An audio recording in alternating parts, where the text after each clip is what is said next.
I would like to summarize by saying what are the top 5 things that we noticed in terms of accelerating towards the clean energy future.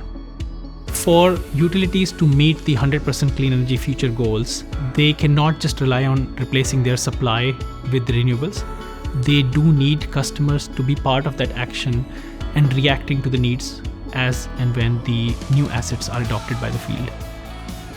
As we replace a lot of our generation with renewable sources, we do have the end use of gas being used by consumers.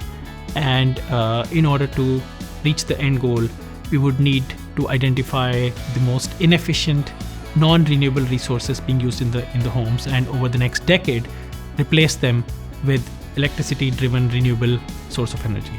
So identifying which homes are the best and what behind-the-meter assets like gas cooking, gas-based space heating, or even propane-based heating are the sources of energy being used by customers, and slowly and economically way replacing them with renewable electric energy would be critical to this change. Very interestingly, as shared by Bill from Rocky Mountain Power, was they took a very different approach to rooftop solar. Instead of looking at rooftop solar as a competition that takes a revenue or source of energy bought by a customer away from them, they created allies out of that. They empowered the solar providers or solar installers to be following the rules, to be deploying batteries, to be using the incentives for the customer for battery adoption. And as a result, instead of resisting the rooftop solar, they embraced it. And all of a sudden, all the assets, including the batteries going with the rooftop solar, have become a part of the distributed energy resources that Rocky Mountain Power is now controlling.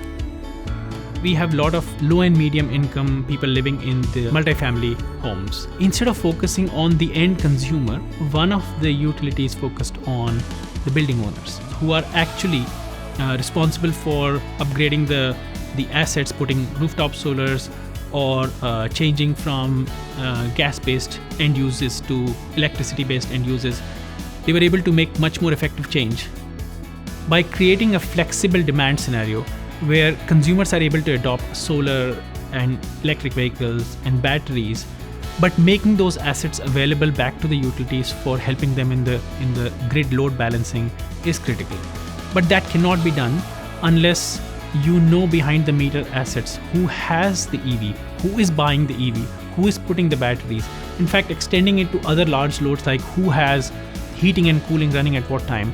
So bringing all the behind the meter assets together and putting them as a resource for utilities to be participating in the load balancing becomes a win-win situation, because consumers are able to get the benefit back from the utilities in terms of the rewards, in terms of lower prices, and the utilities are able to balance the grid without having to increase the size of the entire grid or investing a lot of money in the grid upgrade at the same time.